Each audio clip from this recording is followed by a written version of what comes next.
Hi ಸ್ನೇಹಿತರೆ, ನಮಸ್ಕಾರ. ನಾನು ನಿಮ್ಮ ರಾಕೇಶ್ ಪೂಜಾರ್ಜಿ. ಸ್ನೇಹಿತರೆ, ಬನ್ನಿ ಇವತ್ತಿನ ವಿಡಿಯೋದಲ್ಲಿ ನಮ್ಮ ದಾವಣಗೆರೆ ಬಗ್ಗೆ ನಾವು ತಿಳ್ಕೊಳ್ಳೋಣ. ದಾವಣಗೆರೆ ಇತಿಹಾಸ ಮತ್ತು ದಾವಣಗೆರೆ ಎಂಬ ಹೆಸರು ಹೇಗೆ ಬಂತು, ಮತ್ತು ಜಿಲ್ಲೆ ಹೇಗೆ ಆಯಿತು, ಮತ್ತು ಅದರ ಪ್ರೇಕ್ಷಣೀಯ ಸ್ಥಳಗಳು ಯಾವುವು, ಮತ್ತು ವಿಶೇಷ ತಿನಿಸುಗಳು ಯಾವುವು, ಇದರೆಲ್ಲದರ ಬಗ್ಗೆ ನಾನಿನ ಈ ವಿಡಿಯೋದಲ್ಲಿ ತಿಳಿಸ್ಕೊಡ್ತಾ ಇದ್ದೀನಿ. ಹಾಗಾದರೆ ಬನ್ನಿ ವಿಡಿಯೋ ಶುರು ಮಾಡೋಣ. ಸ್ನೇಹಿತರೆ, ದಾವಣಗೆರೆ ಈ ರಾಷ್ಟ್ರೀಯ ಹೆದ್ದಾರಿ NH4 Bengaluru to Poona highway ಪಕ್ಕದಲ್ಲೇ ಈ ದಾವಣಗೆರೆ ಇದೆ. ಈ ರಸ್ತೆ ಹಾದು ಹೋಗುವ ಪ್ರಮುಖ ನಗರಗಳಲ್ಲಿ ಒಂದು ದಾವಣಗೆರೆ. ಸ್ನೇಹಿತರೆ, ದಾವಣಗೆರೆ ಅಂದ ಕೂಡಲೇ ಸ್ವಚ್ಛ ಬೀದಿ, ಪ್ರಶಾಂತವಾದ ಸ್ಥಳ, ತುಂಬ ಸುಂದರವಾದ ಸ್ಥಳ ಅಂತ ಒಂದು ಕಲ್ಪನೆ ಬರುತ್ತೆ. ಹಾಗಾದರೆ ಬನ್ನಿ ಸ್ನೇಹಿತರೆ, ಈ ದಾವಣಗೆರೆ ಎಂಬ ಹೆಸರು ಹೇಗೆ ಬಂತು ಅಂತ ನೋಡೋಣ. ಬನ್ನಿ ಸ್ನೇಹಿತರೆ, ದಾವಣಗೆರೆ ಎಂಬ ಹೆಸರಿನ ಮೂಲವು ಚಾಳುಕ್ಯ ರಾಜರ ಕಾಲದ ದಂತಕಥೆಯಲ್ಲಿದೆ ಎಂದು ನಂಬಲಾಗಿದೆ. ಒಮ್ಮೆ ಅವರು ಕುದುರೆ ಮೇಲೆ ದೀರ್ಘ ಪ್ರಯಾಣ ಮಾಡುವಾಗ ಈ ಪ್ರದೇಶದಲ್ಲಿ ಬೀಡುಬಿಟ್ಟು ತಮ್ಮ ಬಾಯಾರಿಕೆ ನೀಗಿಸಲು ಸರೋವರ ಅಥವಾ ನೀರಿನ ಮೂಲಗಳನ್ನು ನಿರ್ಮಿಸಲು ನಿರ್ಧರಿಸಿದರು ಎಂದು ನಂಬಲಾಗಿದೆ. ಈಗ ಸರೋವರದ ಯಾವುದೇ ಪುರಾವೆ ಇಲ್ಲ. ಈ ಸರೋವರಗಳು ಮತ್ತು ಈ ಕೆರೆಗಳು, ಅಂದರೆ ಸರೋವರ ಅಂದರೆ ಕೆರೆ ಅಂತ ಒಂದು ಸ್ಪಷ್ಟನೆ ಸಿಗುತ್ತೆ. ಈ ಕೆರೆಗಳು ಇರುವಂಥ ಸ್ಥಳವನ್ನೇ ದಾವಣಗೆರೆ, ಅಂದರೆ ಕನ್ನಡದಲ್ಲಿ ದಾವಣ ಎಂದರೆ ಕೆರೆಗಳು ಅಥವಾ ಸರೋವರ ಎಂದು ಅರ್ಥ.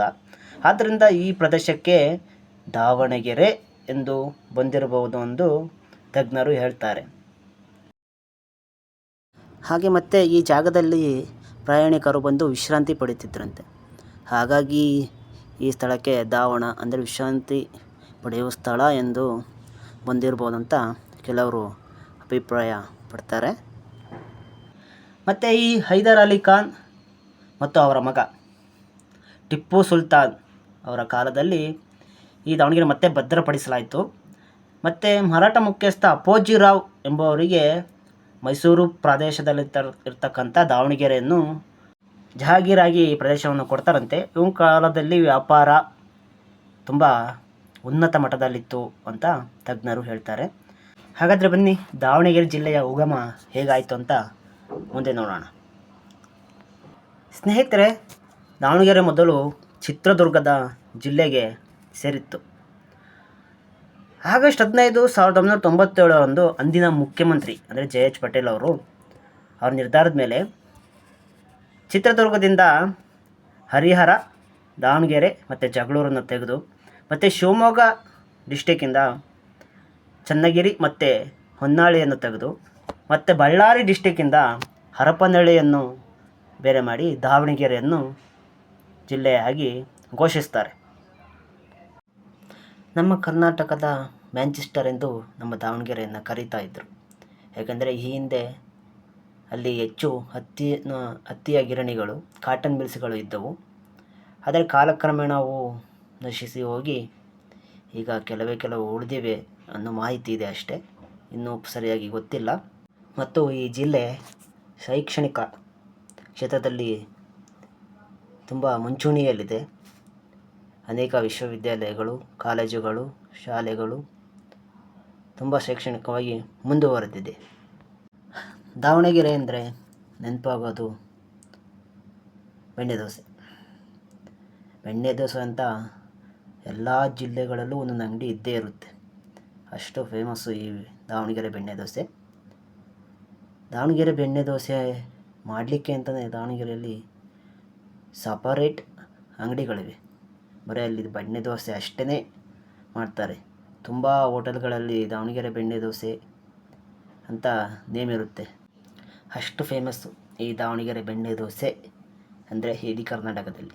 ಮತ್ತು ಅವುಗಳ ಜೊತೆ ಗುಳ್ಳಡಕ್ಕಿ ಅಂತ ಒಂದು ತಿನಿಸು, ಮತ್ತು ಮಸಾಲ ಮಂಡಕ್ಕಿ, ಮತ್ತು ಹಿಟ್ಟು ಹಚ್ಚಿದ ಮೆಣಸಿನಕಾಯಿ ತಿಂತಾಯಿದ್ರೆ ಬಾಯಲ್ಲಿ ನೀರೇ ಬರುತ್ತೆ.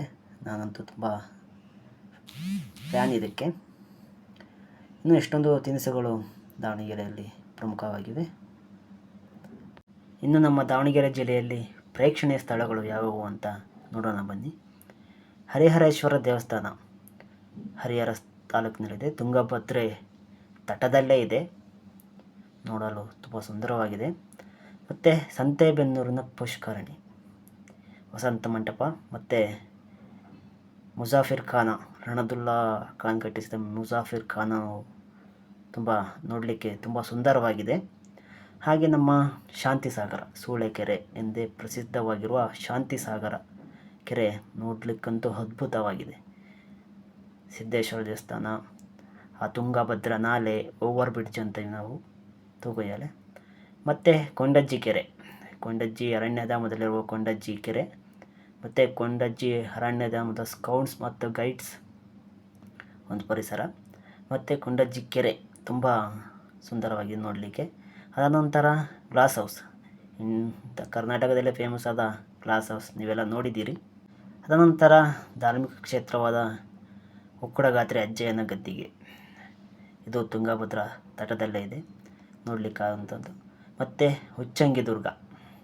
ಹುಚ್ಚಂಗಿದುರ್ಗದ ಕೋಟೆ ಮತ್ತು ಚನ್ನಗಿರಿ, ಕೆಳದಿ ಚೆನ್ನಮ್ಮ ಕಟ್ಟಿಸಿದ ಕೋಟೆ, ಚನ್ನಗಿರಿ ಕೋಟೆ, ಮತ್ತು ಶಹಾಜಿಯ ಸಮಾಧಿ ಅಂದರೆ ಛತ್ರಪತಿ ಶಿವಾಜಿಯವರ ತಂದೆ ಶಹಾಜಿ ಭೋಸ್ಲೆಯವರ ಸಮಾಧಿ, ಇದು ಚನ್ನಗಿರಿ ತಾಲೂಕು ಹೊದಿಗೆರೆ ಗ್ರಾಮದಲ್ಲಿದೆ, ನೋಡಲೇಬೇಕಾದಂಥ ಸ್ಥಳ.